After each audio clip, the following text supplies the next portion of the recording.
the single only person in American history and the world who's ever indicted a president, the man you might recall who brought 2 criminal indictments against then-defendant Trump.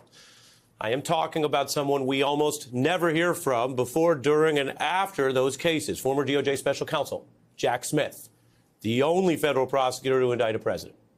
He just doesn't speak much. You might recall that if you remember those busy periods during his 2 cases over the past years. But he has now, the news tonight, made this rare public appearance.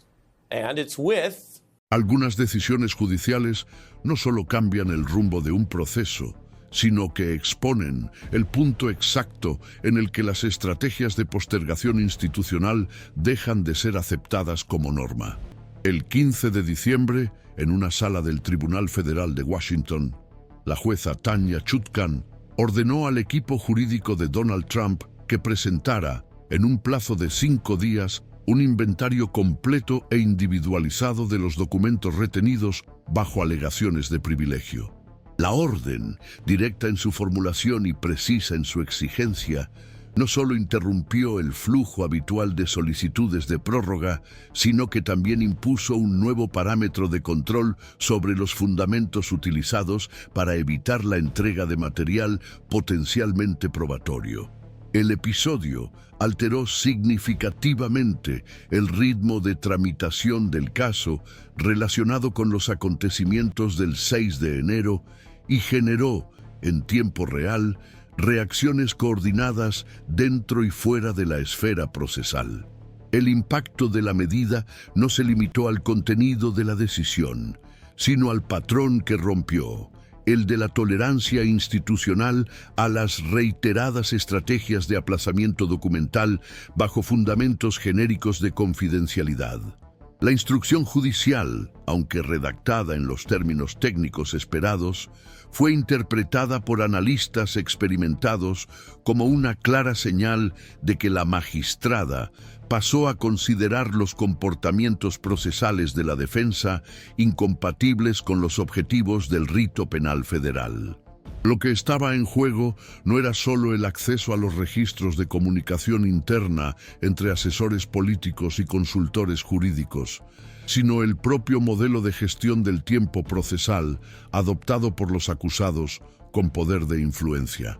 Durante meses, el equipo de Trump sostuvo que gran parte de la documentación solicitada estaba protegida por diversos secretos, ejecutivo, abogado, estratégico, y que la recopilación, revisión y categorización de ese material requeriría plazos sucesivamente prolongados. Con cada nueva solicitud, la justificación se basaba en complejidades técnicas y en el volumen significativo de archivos que debían analizarse. Esta narrativa fue aceptada hasta cierto punto en las resoluciones anteriores del tribunal, pero perdió fuerza a medida que los plazos expiraban sin la correspondiente entrega. El elemento de inflexión surgió cuando, incluso después de varias prórrogas ya concedidas, la defensa presentó otra solicitud de plazo adicional sin aportar ningún elemento nuevo que justificara la demora. La jueza, ante el historial acumulado y la falta de avances, denegó la solicitud y, en su lugar, determinó que la parte entregara un registro de privilegios formal y detallado. Este requisito no se limita a identificar los documentos retenidos. Impone que, para cada elemento, se describa el autor, el destinatario, la fecha de creación, el asunto y la base jurídica específica que sustenta el secreto. Por lo tanto, el tribunal exige no solo declaraciones, sino fundamentos rastreables, verificables e individualizados. El resultado práctico de esta decisión es la inversión de la lógica anterior. Ahora es la defensa la que debe justificar, caso por caso, la retención de cada documento, bajo pena de perder el derecho al secreto y, en última instancia, de sanciones por incumplimiento. Este cambio de postura judicial se apoya en un contexto más amplio de insatisfacción institucional con el uso expansivo de las prerrogativas defensivas en litigios con un fuerte componente político. La repetición de maniobras, aunque técnicamente legítimas, en situaciones específicas, se observa con creciente escepticismo cuando se convierte en un patrón de conducta reiterado. La decisión de la jueza en este sentido es interpretada por parte de la comunidad jurídica como un esfuerzo por reequilibrar las garantías de una amplia defensa y la integridad funcional del proceso penal. No se trata de restringir derechos, sino de evitar que estos derechos se utilicen como escudo para impedir el avance del procedimiento. Entre bastidores, la reacción fue inmediata. Los informes indican que los miembros del núcleo jurídico más cercano a Trump comenzaron a revisar, a un ritmo acelerado, los archivos documentales relacionados con el período de transición presidencial, buscando delimitar con precisión qué registros podrían, de hecho, sustentar una solicitud de protección y cuáles serían vulnerables a la exigencia de entrega obligatoria. La dificultad, sin embargo, va más allá de la organización técnica. Muchos de los documentos mencionados se refieren a comunicaciones internas sobre estrategias electorales, intercambios de mensajes entre asesores cercanos al presidente y articulaciones sobre cómo reaccionar ante resultados electorales ya certificados.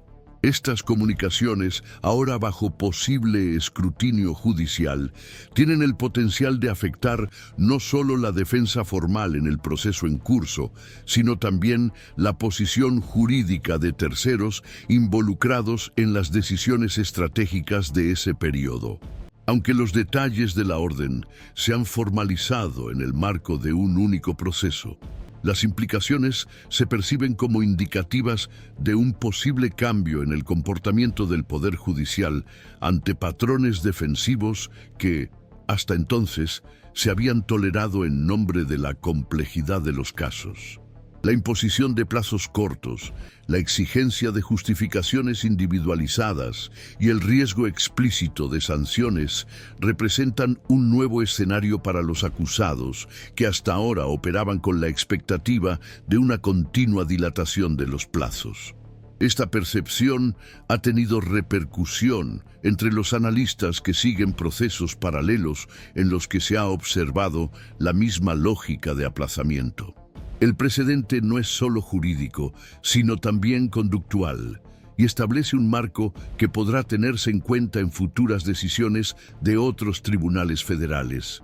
La relevancia de este episodio no reside únicamente en el contenido de los documentos en litigio, sino en lo que su exposición forzosa puede significar para la articulación entre las esferas política y jurídica dentro de una misma estructura de mando. La eventual ruptura de la protección del secreto sobre determinadas comunicaciones tiene el potencial de revelar no solo decisiones técnicas, sino también intenciones estratégicas y evaluaciones internas que, cuando se exponen fuera de su contexto original, pueden adquirir nuevos significados jurídicos y políticos. La defensa, consciente de este riesgo, busca alternativas que permitan mitigar los daños a corto plazo sin renunciar a la narrativa de protección institucional que se ha mantenido públicamente. Es precisamente ante este tipo de transformación, en la forma en que las instituciones procesan conductas antes toleradas, cuando se hace esencial seguir las señales de cambio con una atención editorial continua. Los canales que se dedican a interpretar el comportamiento institucional con sobriedad ayudan a comprender lo que está en juego más allá de las noticias inmediatas. Es en este contexto que la Fiscalía Federal decidió adoptar una postura más firme con respecto a los límites de confidencialidad invocados por la defensa. En las peticiones posteriores a la orden de la jueza Chutkan, los fiscales destacaron que, aunque el derecho al secreto entre abogado y cliente y al privilegio ejecutivo está previsto en la legislación, dichas protecciones no se extienden a las comunicaciones que impliquen la planificación de conductas potencialmente ilícitas o estrategias de obstrucción de procedimientos oficiales. Esta línea argumentativa se basa en la denominada excepción de delito fraude, una doctrina jurídica consolidada que excluye de la protección del secreto toda comunicación que tenga por objeto facilitar, ocultar o legitimar la práctica de un acto ilícito. A partir de ese momento, el debate dejó de centrarse exclusivamente en cuestiones procesales para asumir contornos sustantivos sobre la naturaleza de los documentos retenidos y el papel que determinadas figuras habrían desempeñado en el período crítico entre las elecciones y la certificación de los resultados. El equipo de la acusación argumentó que hay indicios de que una parte significativa de la documentación mantenida en secreto no se refiere al asesoramiento jurídico tradicional, sino a discusiones operativas entre actores políticos, consultores externos y miembros del equipo de campaña. Esto incluye, según los fiscales, correos electrónicos y memorandos que circularon entre personas sin formación jurídica, cuyo contenido abordaba directamente estrategias para impugnar los resultados electorales o influir en las autoridades estatales en el proceso de certificación. En varios pasajes de los autos se citan como ejemplos documentos compartidos con múltiples destinatarios, fuera del núcleo jurídico formal, lo que, en teoría, ya comprometería la alegación de confidencialidad.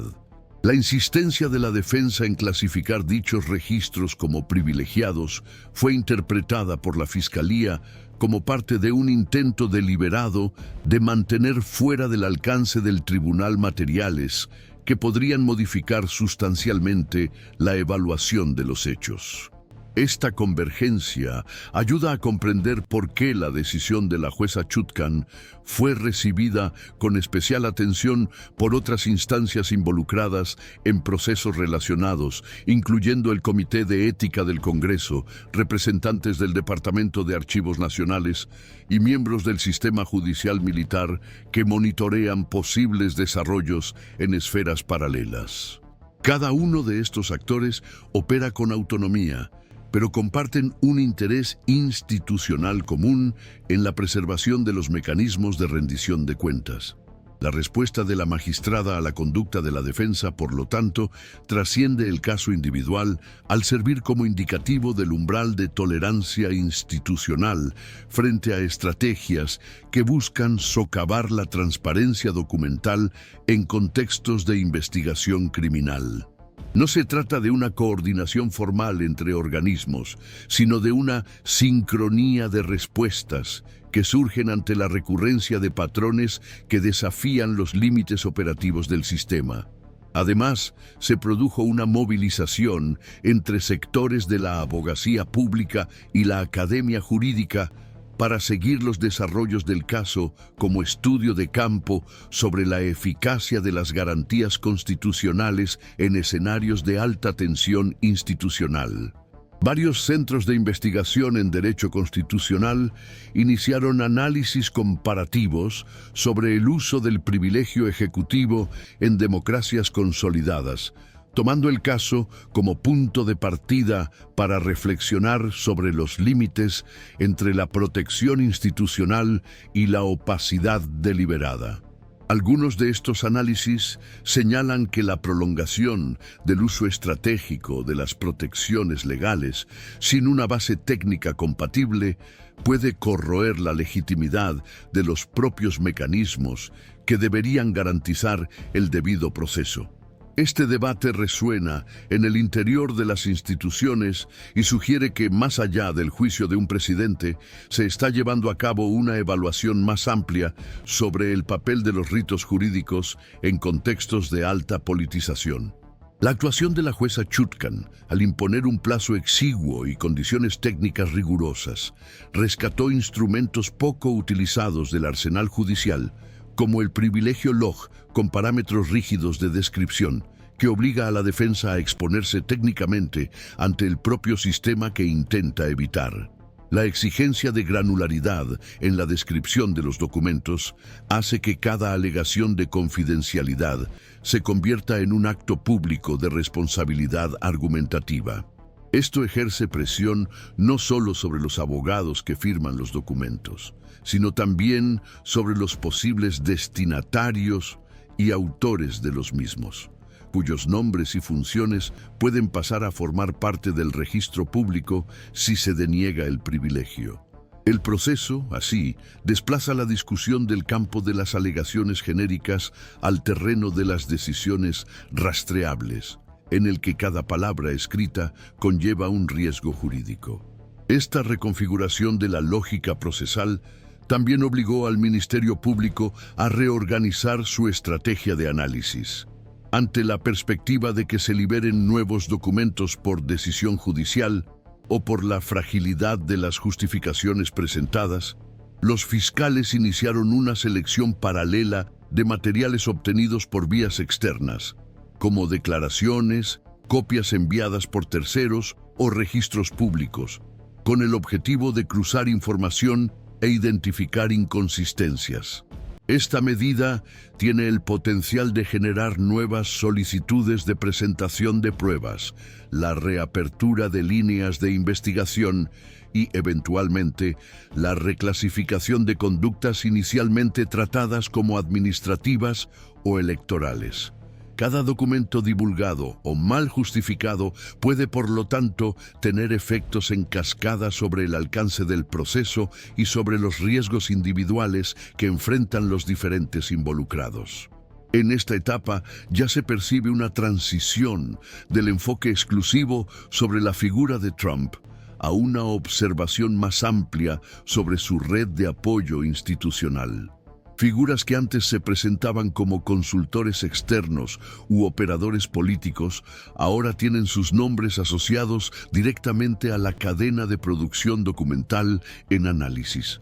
Este cambio amplía la zona de riesgo y redistribuye el centro de gravedad del proceso, poniendo también bajo vigilancia jurídica a quienes participaron en la formulación y ejecución de estrategias de resistencia institucional tras la certificación electoral. El sistema pasa así a operar en múltiples frentes, siguiendo no solo los actos de mando, sino también los eslabones intermedios de ejecución y asesoramiento. Ante un escenario que se vuelve cada vez más técnico y menos dependiente de las narrativas públicas, el seguimiento cualificado de los movimientos jurídicos permite observar matices que escapan a la mirada inmediata. El análisis continuo, basado en documentos, despachos y patrones institucionales, ayuda a comprender el alcance y los límites de decisiones que no son solo judiciales, sino estructurales, según los registros disponibles. Aún no se ha establecido una interpretación consolidada entre juristas, operadores del Poder Judicial y analistas institucionales sobre los efectos inmediatos de la resolución dictada por la jueza Tanya Chutkan. Algunos expertos interpretan la decisión como un esfuerzo deliberado del Poder Judicial por romper con una pauta de permisividad procesal que se ha ido formando en los últimos años, sobre todo en casos de gran repercusión política. Para estos observadores, la exigencia de una justificación detallada para cada documento retenido rompe el ciclo de sucesivos aplazamientos e inaugura un nuevo modelo de responsabilidad en el que cada alegación de privilegio debe estar respaldada por criterios verificables. Por otro lado, hay análisis que recomiendan prudencia, advirtiendo que las decisiones aisladas, incluso las firmes, difícilmente pueden modificar patrones estructurales consolidados y que la defensa aún dispone de recursos que pueden neutralizar parte de los efectos prácticos de la medida. Esta divergencia de interpretación se refleja también en el seno de la comunidad jurídica. Entre los abogados defensores penales, algunos ven en la decisión de la jueza un riesgo de sentar precedentes que, en el futuro, puedan comprometer el equilibrio entre el derecho a la defensa y la eficiencia procesal. Entre los fiscales y procuradores crece la percepción de que la insistencia de la defensa en mantener los documentos en secreto, sin una base técnica sólida, no solo constituye una maniobra defensiva legítima, sino también una forma indirecta de obstruir el acceso a la verdad procesal. Así, el debate se centra en la delgada línea que separa el uso legítimo de las garantías procesales y la instrumentalización deliberada de los mecanismos jurídicos con fines de opacidad. La indefinición sobre la interpretación de la decisión repercute directamente en los cálculos de los implicados. Informes internos, aún no divulgados oficialmente, indican que parte de los asesores jurídicos y estratégicos cercanos a Donald Trump han comenzado a revisar no solo los documentos retenidos, sino también sus propias declaraciones personales. Este movimiento, descrito por los analistas como evaluación preventiva de riesgos, sugiere que el núcleo político-administrativo que actuó entre noviembre de 2020 y enero de 2021 pasa a operar bajo una lógica de dispersión de responsabilidades.